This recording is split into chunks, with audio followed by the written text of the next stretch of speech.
देखो आज की इस वीडियो के अंतर्गत जो हम क्लास 10th की ज्योग्राफी पढ़ रहे थे उसका चैप्टर नंबर जो 7 है, राष्ट्रीय अर्थव्यवस्था की जीवन रेखाएं, उसके बारे में हम आज विस्तृत रूप से अध्ययन करेंगे। तो देखो सबसे पहले हम बात करते हैं देश की राष्ट्रीय अर्थव्यवस्था की, यानी देश की जीवन रेखाएं के बारे में।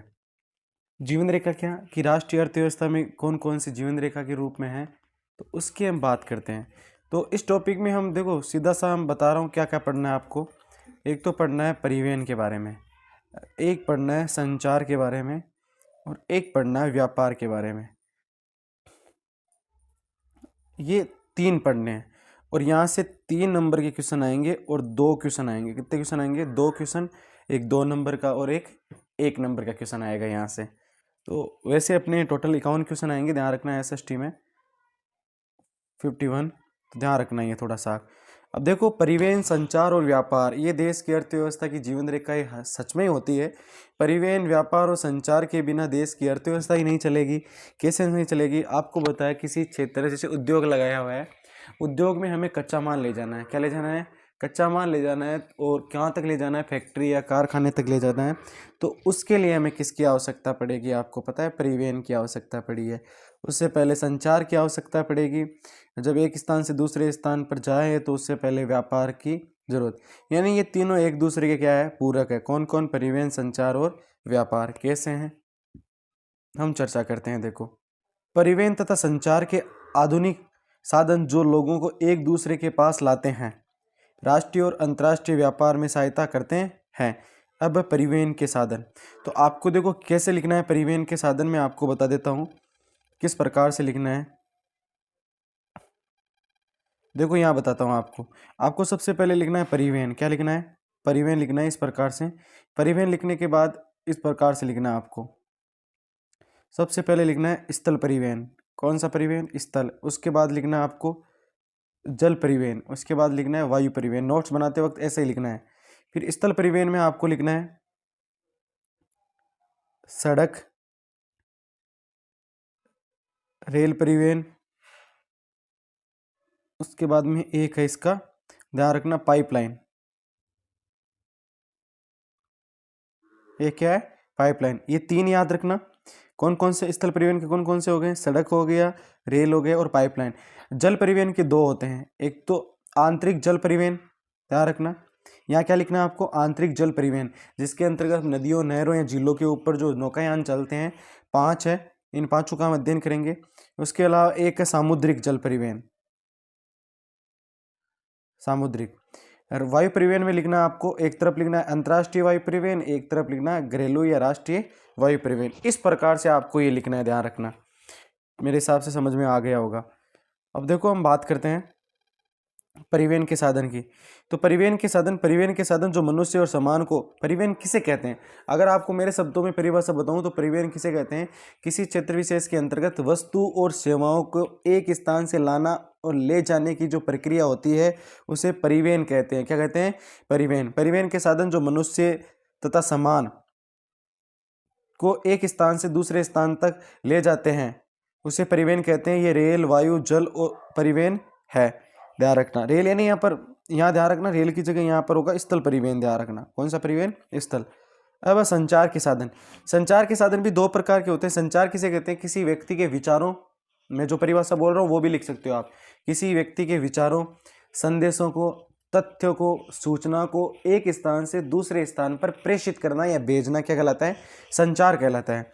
अब देखो वे साधन जो सूचना, समाचार, संवाद को एक स्थान से दूसरे स्थान तक ले जाते हैं उन्हें संचार कहते हैं। अब संचार के साधन समाचार पत्र हो गए, radio, TV, telephone, mobile phone, email, internet, ये सारे समाचार के साधन होते हैं जो 2 प्रकार के होते हैं। समाचार के साधन भी एक व्यक्ति को होता है और दूसरा होता है सार्वजनिक साधन, ध्यान रखना।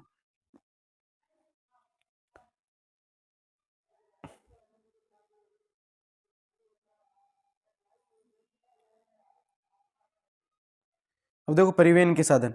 परिवहन के साधन में सबसे पहले स्थल। स्थल में कौन सा? सड़क, रेल और पाइपलाइन। मैं बता चुका हूँ कैसे बनाना आपको, इस प्रकार से। अगला है जल। जल में कौन सा? आंतरिक जल परिवहन और समुद्रिक जल परिवहन। वायु परिवहन में घरेलू और अंतर्राष्ट्रीय परिवहन। कैसे भी लिखो, आपको लिखना है और ढंग से जैसे समझ में आ जाए वैसे। अब देखो, इसके अंतर्गत घरेलू विमान, सार्वजनिक प्राधिकरण, निजी विमान सेवा और अंतर्राष्ट्रीय विमान सेवा, वैसे दो ही होते हैं, घरेलू और अंतर्राष्ट्रीय, ध्यान रखना। अब सबसे पहले बात करते हैं सड़क परिवहन की।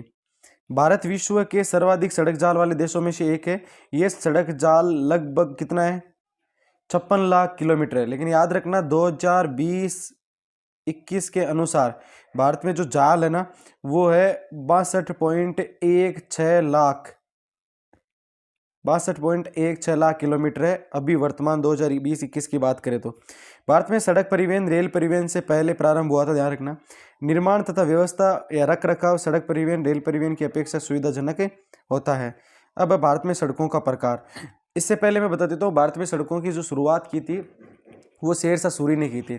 उससे पहले चंद्रगुप्त मौर्य के समय भी थी, लेकिन शेरशाह सूरी ने, आपको पता है, जिसे आज का NH1 और NH2 कहते हैं, जो पेशावर से लेकर कहाँ तक, कोलकाता तक जाता है, तो वहाँ तक उन्होंने की थी, ध्यान रखना।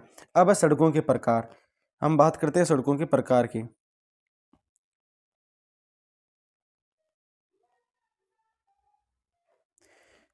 भारत में सड़कों की क्षमता के आधार पर इन्हें 6 वर्गों में विभाजित किया गया है। कितने वर्गों में, 6।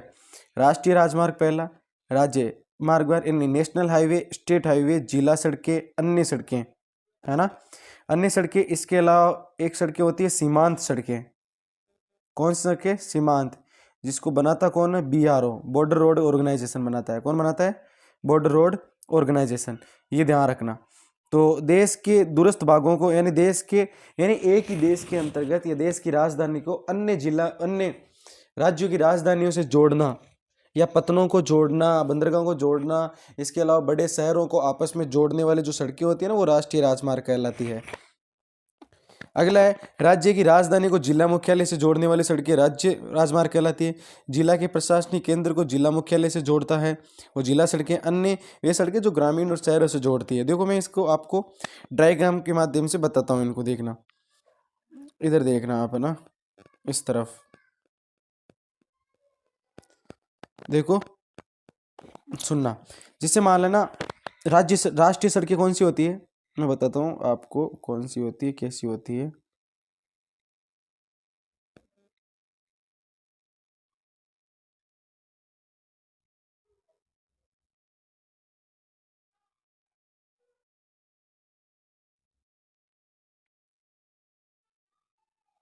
ये भारत का मैप है। जैसे यहाँ पर है दिल्ली, क्या है, दिल्ली।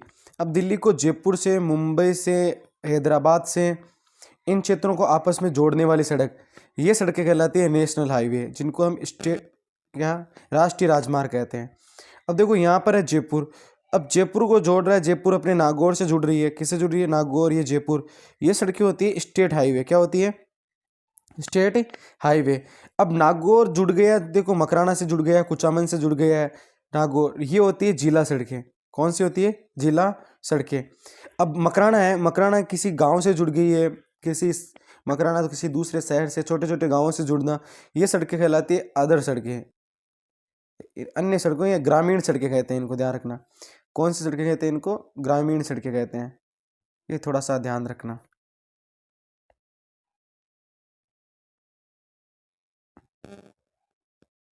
अब सीमांत सड़कें तो मैंने बता दिया है, उत्तरी तथा उत्तरी पूर्वी सीमावर्ती क्षेत्रों को जोड़ने वाली सड़कें होती है। अब सबसे पहले हम बात करते हैं स्वर्णिम चतुर्भुज महाराजमार्ग। एक ही बात है, स्वर्णिम चतुर्भुज योजना की बात करें, है क्या, मैं बता देता हूँ फिर से आपको। जैसे ये मान लेना अपना प्यारा सा भारत है, क्या है, प्यारा सा भारत है।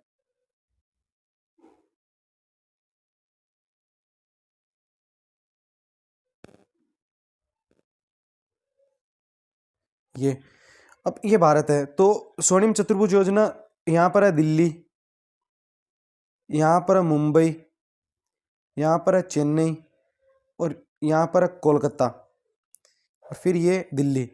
ये कहलाती है स्वर्णिम चतुर्भुज योजना, ध्यान रखना। दिल्ली, कोलकाता, चेन्नई, मुंबई व दिल्ली को जोड़ने वाला 6 लेन वाला राजमार्ग है, ये ध्यान रखना, स्वर्णिम चतुर्भुज योजना। अब उत्तर दक्षिणी गलियारा श्रीनगर से कन्याकुमारी, ये यहाँ से लेकर यहाँ तक, कन्याकुमारी तक, श्रीनगर से कन्याकुमारी तक, ध्यान रखना। ये उत्तर दक्षिणी गलियारा है जो श्रीनगर को कन्याकुमारी से जोड़ता है। अब पूर्व पश्चिमी गलियारा है जो सिलचर को पोरबंदर से जोड़ता है। ये देखो यहाँ पर है पोरबंदर गुजरात में, और ये किससे जोड़ता है, सिलचर को जोड़ता है यहाँ असम के सिलचर को। ये हो गया पूर्व पश्चिमी गलियारा। अब देखो इस महाराजमार्ग का प्रमुख उद्देश्य क्या है, भारत के महानगरों को आपस में जोड़ना। अगर आपको इसकी लंबाई भी याद रखनी है तो आपको मैं लंबाई बता देता हूँ। स्वर्णिम चतुर्भुज योजना की लंबाई है 5,846 किलोमीटर। इसकी उत्तर दक्षिणी गलियारे की लंबाई है, ध्यान रखना, इसकी 4,016 किलोमीटर, 4,016 किलोमीटर है। पूर्व पश्चिमी गलियारे की लंबाई है वो है 3640 किलोमीटर। कितनी है, 3640 किलोमीटर। याद रखो तो ठीक है, नहीं तो रहने देना। अगला, इन संपूर्ण राष्ट्रीय राजमार्ग है अपने, उनको देख रेख कौन करता है, तो ये राजमार्ग परियोजना राष्ट्रीय राजमार्ग प्राधिकरण यानी national highway authority of India के अधिकार क्षेत्र में है, ध्यान रखना ये। अब देखो, अब पढ़ते हैं हम सबसे पहले राष्ट्रीय राजमार्ग।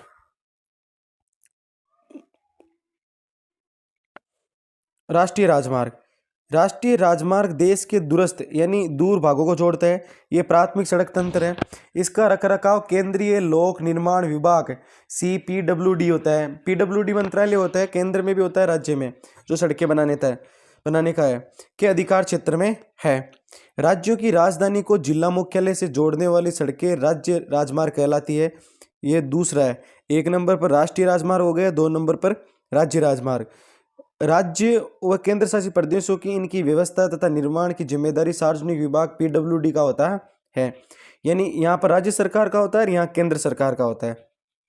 अगली है जिला सड़कें, 3 नंबर पर।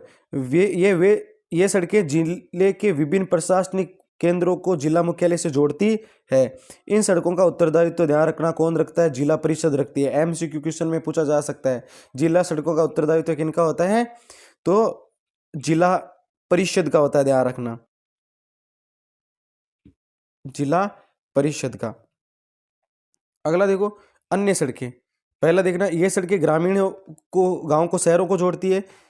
प्रधानमंत्री ग्रामीण सड़क परियोजना के तहत इन सड़कों के विकास को विशेष प्रोत्साहन मिला है। सबसे पहले सीमांत सड़कें, कौन सी सड़कें, सीमांत।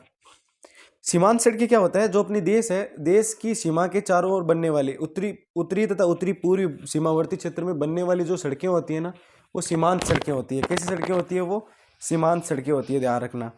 अब देखो याद क्या रखना है इसका, पहला देखना, भारत सरकार प्राधिकरण के अधीन सड़कों की देखरेख करता है, पहला। दूसरा, ये संगठन 1960 में बनाया गया था, जिसका उत्तरी पूर्वी क्षेत्रों में सामरिक महत्व की सड़कों का निर्माण इन सड़कों के विकास के दुर्गम क्षेत्रों में आवाजाही इसकी सरल होती है।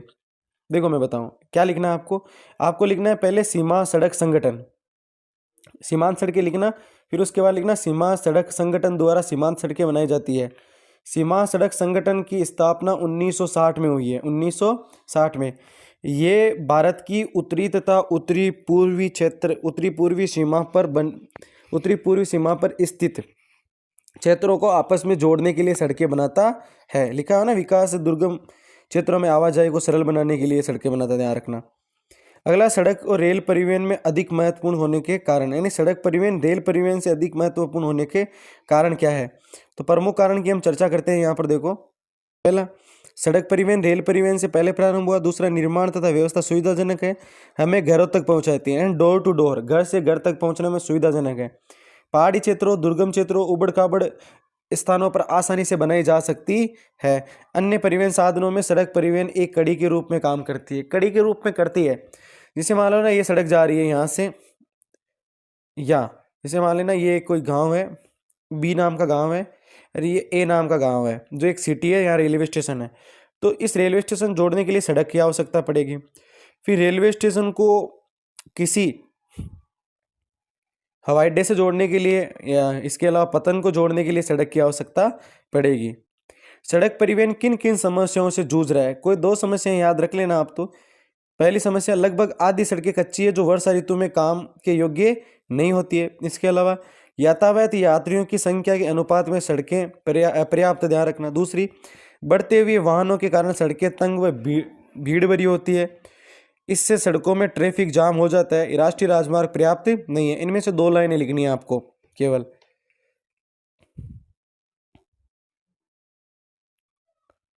अगला देखो रेल परिवहन। रेल परिवहन लाभ। रेल परिवहन वस्तु और यात्रियों के परिवहन का प्रमुख साधन है, पहला। दूसरा, रेल परिवहन अनेक कार्यों में सहायक है, जैसे व्यापार, भ्रमण, तीर्थ यात्राएं, लंबी दूरी तक सामान परिवहन आदि, ये भी बात सही है। तीसरी, देश के विभिन्न हिस्सों को आपस में जोड़कर राष्ट्रीय एकीकरण में सहायक और उद्योग व कृषि के लिए तीव्र गति से विकास के लिए उत्तरदायी है। इनमें ये ध्यान रखना तीनों चीजें। अगला है भारतीय रेल परिवहन 16 प्रखंडों में, ध्यान रखना वर्तमान समय में भारतीय रेल 18 मंडलों में है। किसमें कितने हैं? 18 मंडल है, 18 प्रखंड है। 17वां तो है दिल्ली मेट्रो, सॉरी 17वां है ना, वो तो है कोलकाता मेट्रो। कौन सा है? और 18वां है दक्षिणी तटीय रेलवे, दक्षिणी तटीय रेलवे, जिसका मुख्यालय कहाँ पर है? विशाखापट्टनम में। और कोलकाता रेलवे का मुख्यालय कोलकाता में ही, ध्यान रखना। अब देखो समस्या क्या क्या है रेल परिवहन। पहली समस्या बिना टिकट यात्रा करना, दूसरा चोरी व रेल संपत्ति को नुकसान, तीसरा बिना वजह चेन खींचकर रेल रोकना, तीसरे रेलों का समय निर्धारित नहीं है। ये प्रमुख समस्या है। अब रेलों के जाल का असमान वितरण क्यों है? देखो रेल कहाँ पर बनाई जा सकती, जो क्षेत्र कैसा होता है? मैदानी क्षेत्र होता है। कौन से क्षेत्रों पर? मैदानी। मैदानी भागों में निर्माण व लागत वहाँ पर कम और आसान है, पर्वतीय भागों में निर्माण कठिन व लागत अधिक है। मैदानी भागों में जनसंख्या घनत्व अधिक है, इस जिससे कारण रेलों का जाल बिछा है। ये याद रखने कारण।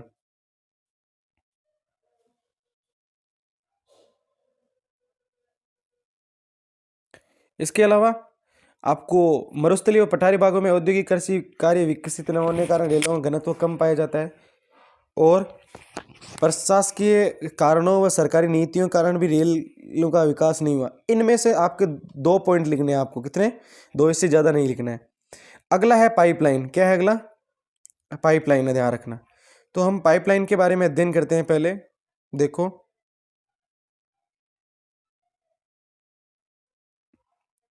पाइपलाइन। पहले शहरों में उद्योगों तथा घरों में पानी पहुंचाने के लिए पाइपलाइन का प्रयोग किया जाता था। उपयोग: अब कच्चा तेल, पेट्रोल, प्राकृतिक गैस शोधनशालाओं, उर्वरक खानों तथा ताप विद्युत घर तक पहुंचाया जाता है। ठोस पदार्थ को तरल अवस्था में परिवर्तित करके पहुंचाया जाता है। तो पाइपलाइन के लाभ बता सकते हो आप? 3 लाभ है, ध्यान रखना। कितने हैं? 3। अब देखो महत्वपूर्ण पाइपलाइन के जाल, तो कौन कौन सी है पाइपलाइन है प्रमुख? पहली पाइपलाइन है असम से कानपुर। देखो ये पाइपलाइन है कैसे, मैं बताता हूँ आपको, इनको पूरी डिटेल्स है, समझने की कोशिश करना आप। ये अपना प्यारा सा भारत है, आप समझदार हो, वैसे समझ जाओगे मेरे हिसाब से। ये अब देखो यहाँ से कोई यहाँ ये असम, असम के इस वाले क्षेत्र में एक पाइपलाइन है, यहाँ से ध्यान रखना। यहाँ पर एक क्षेत्र है नाहरकटिया, यहाँ से एक पाइपलाइन जाती है बरौनी तक। कहाँ तक जाती है? बरौनी तक। बरौनी कहाँ पर है? बरौनी बिहार में है। कहाँ है? उसके बाद में इसका विस्तार 1966 में इसको विस्तारित करके इससे आगे कानपुर तक कर दिया है। कानपुर यूपी में, ध्यान रखना। तो एक पाइपलाइन तो कहाँ से? असम से लेकर कानपुर, पहले ध्यान रखना नाहरकटिया, फिर बरौनी, उसके बाद में कानपुर तक जाती है पहले। दूसरी है गुजरात के सलाया से जालंधर। देखो ये पाइपलाइन ध्यान रखना, ये यहाँ से है सलाया, सलाया गुजरात से लेकर ये मथुरा तक है, ध्यान रखना। सलाया गुजरात से लेकर मथुरा तक 1256 किलोमीटर के लगभग एक पाइपलाइन है। तीसरी इंपॉर्टेंट पाइपलाइन है, ये आपको याद रखना है, ये gas authority of India limited ने बनाई है। कहाँ से कहाँ तक है ये पाइपलाइन 3 राज्यों से गुजरती है। सबसे पहले यहाँ पर है हजीरा, यहाँ पर क्या है? हजीरा। उसके बाद मध्य प्रदेश में एक जगह है जिसका नाम है जगदीशपुर, जिन्हें मैंने यहाँ पॉइंट बना रखा है। मध्य प्रदेश में विजयपुर है, ध्यान रखना। मध्य प्रदेश में क्या है? विजयपुर है। यहां लिखता हूं मैं विजयपुर, लिखा हुआ है। गुजरात में, गुजरात के हजीरा, विजयपुर एमपी कोस्ट में लिख लेना। और उत्तर प्रदेश के जगदीशपुर में यहां पर है, ध्यान रखना ये पाइपलाइन। आगे ये भी लिख लेना, ये पाइपलाइन की लंबाई, इस पाइपलाइन की लंबाई 1700 किलोमीटर है। कितने किलोमीटर है? 1700। इसको HVJ कहते हैं, ध्यान रखना। आपको पूरा नाम भी पूछा जा सकता है HVJ का, कि HVJ की फुल फॉर्म बताओ, तो हजीरा विजयपुर जगदीशपुर। ये एक पाइपलाइन है, 1700 किलोमीटर है, गेल द्वारा बनाई गई है, ध्यान रखना। अगला देखो,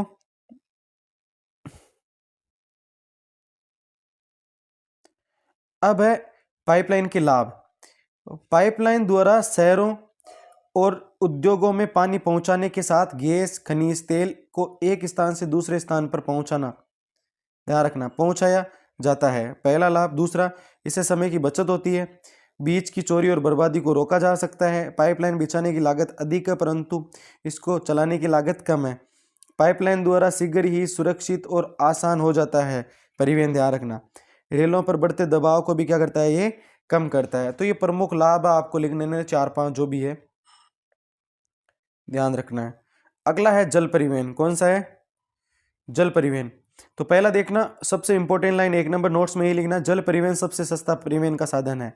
इसके अलावा दूसरी लिखना, स्थूल और भारी सामान को ले जाने में सहायक होता है, सबसे महत्वपूर्ण होता है स्थूल और भारी सामान को एक स्थान से दूसरे स्थान पर ले जाने के लिए।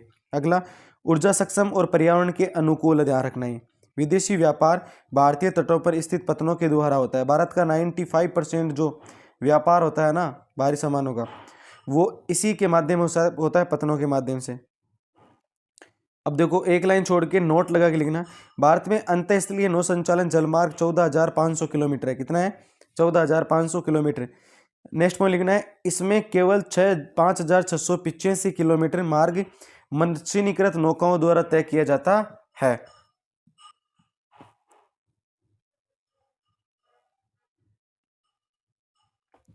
अब देखो, इसमें छोटे छोटे दे रखे हैं 5। देखो, अब बात करते हैं हम जलमार्ग की। देखो, जलमार्ग में बताता हूँ, 5 जलमार्ग है हमारे पास में। पहले जलमार्ग की बात करते हैं हम सबसे पहले। इधर देखना, पहले जलमार्ग की बात करें तो यहाँ पर है, ये दिल्ली है, दिल्ली के बाद में यहाँ पर एक जगह इलाहाबाद। यहाँ इलाहाबाद से लेकर इस प्रकार से एक नदी जाती है, ये कहाँ तक जाती है, तो यहाँ पर एक जगह है जिसका नाम है हल्दिया। ये इलाहाबाद से स्टार्ट होती है। कहाँ से स्टार्ट होता है, इलाहाबाद से। तो इलाहाबाद से लेकर यहाँ एक जगह है जिसका नाम क्या है, हल्दिया है। क्या है, हल्दिया। यहाँ तक जाता है राष्ट्रीय जलमार्ग संख्या 1। इसकी जो लंबाई है वो 1620 किलोमीटर, ध्यान रखना। कितनी है, वैसे आप 12th क्लास में पढ़ोगे, इसको 3 भागों में डिवाइड किया गया है। कितने पार्टों में डिवाइड किया है, 3 पार्टों में डिवाइड किया गया है, लेकिन आपको यहाँ नहीं पढ़ना है वो, ध्यान रखना। कितने पार्टों में, 3। जैसे ये इलाहाबाद से लेकर कहाँ तक है, हल्दिया, तो पहले इलाहाबाद से पटना, पटना से फरक्का, फरक्का से हल्दिया है, 1620 किलोमीटर हो गया। दूसरा देखो, दूसरा अपना जो हाईवे है, दूसरा ये राष्ट्रीय जलमार्ग है। देखो ये लिखा हुआ राष्ट्रीय जलमार्ग संख्या 2, ये यहाँ से लेकर और यहाँ तक है। यहाँ एक जगह है जिसका नाम है सादिया। क्या नाम है, सादिया। और यहाँ एक जगह है जिसका नाम है धुबरी। नाम क्या है, धुबरी। सादिया से धुबरी ये 891 किलोमीटर है। कितना है, 891 किलोमीटर। ये हो गया 2 नंबर। अब बात करते हैं 3 नंबर की। देखो 3 नंबर है यहाँ, ये रहा 3 नंबर। मैं इसको यहाँ बना देता हूँ, इस वाले मैप को इस प्रकार से है, ध्यान रखना। यहाँ पर एक जगह है, इस जगह देखो ये रही, इसका नाम है कोट्टापुरम। क्या नाम है, कोट्टापुरम। कोट्टापुरम से लेकर इस जगह एक जगह है जिसका नाम है कोल्लम, केरल में, ध्यान रखना, कोल्लम। इसकी टोटल, इसकी लंबाई है 168 किलोमीटर। कितनी है, 168। लेकिन इसमें 2 नहरें आती है, 2 और, एक तो उद्योग मंडल नहर या वाहिका है, एक चंपाकार वाहिका है। एक तो 23 किलोमीटर है, एक 14 किलोमीटर है। तो इसकी टोटल लंबाई हो गई 205 किलोमीटर। कितनी हो गई है, 205। ये हो गया दूसरा। कौन सा हो गया, दूसरा। अब बात करते हैं तीसरा की। देखो तीसरा की बात करें तो हमारे पास ये रहा तीसरा। तीसरा हो गया। चौथे की बात करते हैं, सॉरी। चौथा देखो, यहाँ से चौथा स्टार्ट होता है काकीनाडा से। कहाँ से होता है, काकीनाडा से कहाँ तक होता है, ये यहाँ तक होता है पौंडीचेरी तक, पुडुचेरी तक, ध्यान रखना। काकीनाडा से पौंडीचेरी तक होता है। कितना है ये, ध्यान रखना, 1078 किलोमीटर है ये, ध्यान रखना। आपको कितना याद रखना है, 1078 किलोमीटर। ये आपको समझना है और लिखना भी है, ध्यान रखना। अगला 5वां है। देखो 5वें की बात करते हैं।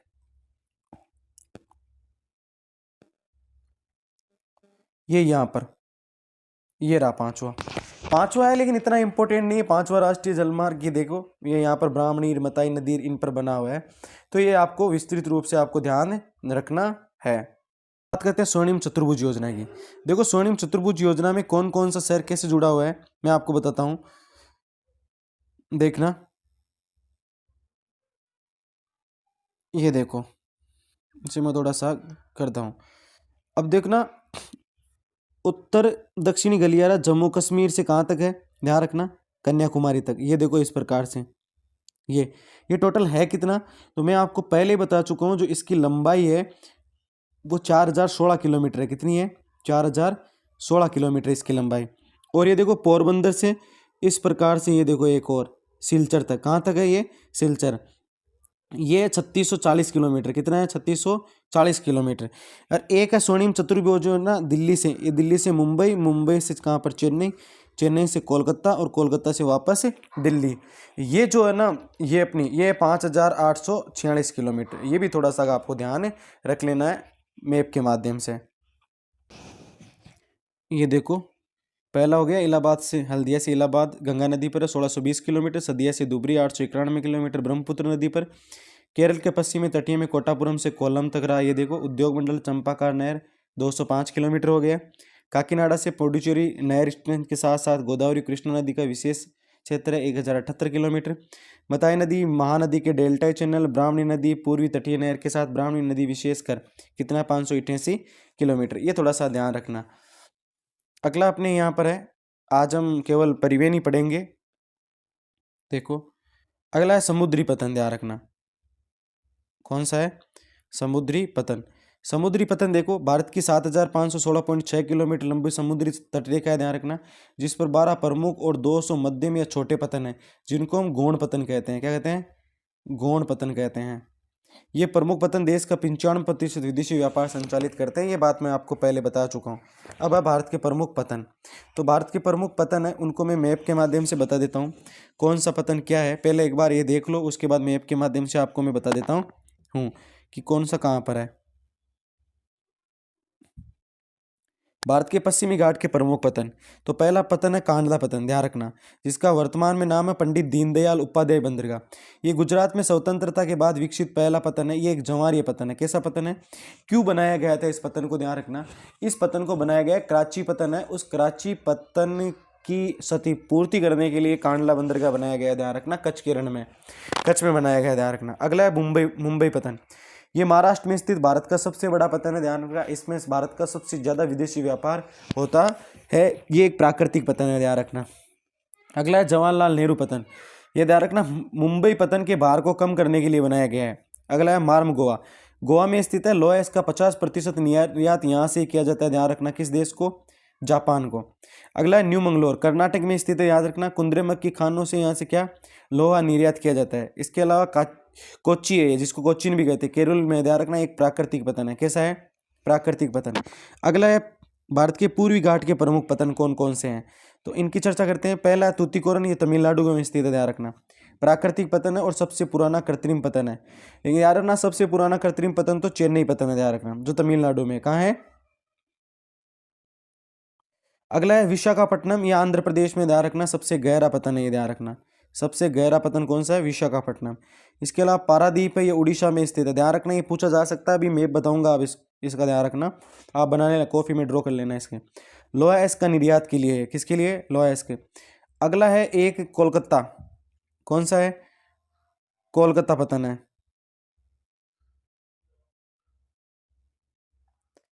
जो पश्चिम बंगाल में स्थित है, अंतःस्थलीय नदी पतन है, ये हुगली नदी पर बना हुआ है। कोलकाता जो पतन है ना, ये 128 किलोमीटर दूर है समुद्र से, ध्यान रखना। अगला है हल्दिया पतन, पश्चिम बंगाल में स्थित है, कोलकाता और बढ़ते दबाव को कम करने के लिए बनाया गया है। ये प्रमुख पतन के बारे में आपको छोटी छोटी बातें याद रखनी है। ये प्रमुख पतन जो है ना अपने उनकी, तो प्रमुख पतन में सबसे पहले देखो यहाँ पर है कांडला बंदरगाह, कौन सा है, वापस देखना, कांडला बंदरगाह कैसे हैं, ये इस प्रकार से है, तो यहाँ पर कांडला बंदरगाह, ध्यान रखना, ये महाराष्ट्र में मुंबई पतन हो गया। इसके अलावा ये नौवा सेवा है ना, यहाँ पर एक पतन है जिसका नाम है पंडित जवाहरलाल नेहरू पतन, ध्यान रखना, जो आधुनिकतम पतन है भारत का सबसे, याद रखना। इसके अलावा यहाँ पर गोवा में मार्म गोवा, मुर्मू नहीं है, मार्म गोवा नाम है इसका, ध्यान रखना इस पतन का नाम। मार्म गोवा जो लोहा एस के निर्यात जापान को करता है, ध्यान रखना। न्यू मंगलोर कर्नाटक में, यहाँ से भी निर्यात किया जाता है, ध्यान रखना, लोहा एस के। इसके अलावा कोची या कोचीन पतन है, यह ध्यान रखना। अगला ये तूतीकोरन पतन है। इसके अलावा ये चेन्नई प्राकृतिक पतन है। तूतीकोरन और एनोर पतन चेन्नई पतन के भार को कम करने के लिए बनाया गया है, ध्यान रखना ये, ठीक है। अगला विशाखापट्टनम बंदरगाह, ये आंध्र प्रदेश में है। और ये तीनों बंदरगाह ध्यान रखना तमिलनाडु में है। कहाँ पर है? तमिलनाडु में तीनों। ये केरल में है, ये न्यू मंगलोर कर्नाटक में, गोवा में, और ये महाराष्ट्र में। पारादीप बंदरगाह विशेष तौर पर ध्यान रखना, ये उड़ीसा में है। हल्दिया और कोलकाता ये कहाँ पर है? पश्चिमी बंगाल में। तो ये प्रमुख आपके क्या हो गए? बंदरगाह हो गए, आपको याद रखना है। अब इम्पोर्टेंट है वायु परिवहन। कौन सा परिवहन है? वायु परिवहन तीव्रतम, आरामदायक, प्रतिष्ठित परिवहन का साधन है। आपको पूछा जाएगा कि दुर्गम स्थानों में या शीत कटिबंधीय क्षेत्र में, शीत क्षेत्र में, पहाड़ी क्षेत्र में जाने के लिए कौन सा परिवहन सबसे अच्छा होता है? तो ध्यान रखना कौन सा परिवहन है? वायु परिवहन है। अति दुर्गम स्थानों, उच्च पर्वत, मरुस्थल, घनों जंगलों, लंबे समुद्री रास्तों को पार करने के लिए कौन सा पतन अच्छा है? ध्यान रखना, सबसे ज्यादा ध्यान रखना कौन सा है? वायु परिवहन है।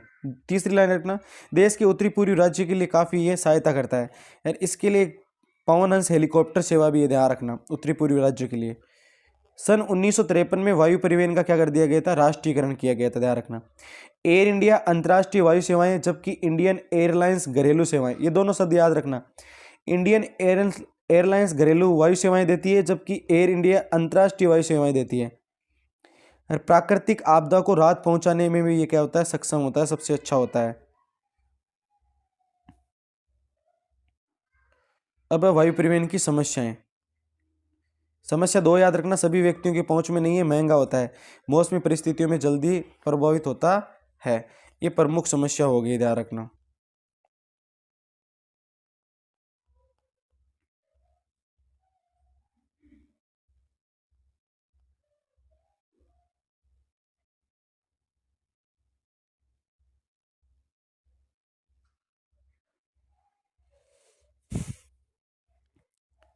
इसके अलावा ध्यान रखना, ये आरामदायक साधन होता है, सभी साधनों के मुकाबले में सबसे तेज होता है, दुर्गम स्थानों के लिए उपयुक्त होता है, कम समय में दूसरे स्थान पर पहुंचा देता है, बॉर्डर पर सेना के रखरखाव, भोजन सामग्री को हेतु उपयोगी। इसमें से आपको 4 विशेषताएं लिखनी है।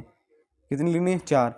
भारत के प्रमुख हवाई अड्डे, राजस्थान अमृतसर में, इंदिरा गांधी अंतर्राष्ट्रीय हवाई अड्डा नई दिल्ली में है, छत्रपति शिवाजी मुंबई में है, इसके अलावा नेताजी सुभाष चंद्र बोस कोलकाता में है, मीनामक्कम ये है ना चेन्नई में है, राजीव गांधी हैदराबाद में, ध्यान रखना। आज का हम जो टॉपिक पढ़े हैं वो परिवहन पढ़े हैं, ध्यान रखना। कल हम संचार और परिवहन के बारे में पढ़ेंगे। आपको अगर ये वीडियो अच्छा लगा तो दोस्तों में शेयर करना और लाइक एवं सब्सक्राइब करना। जय हिंद।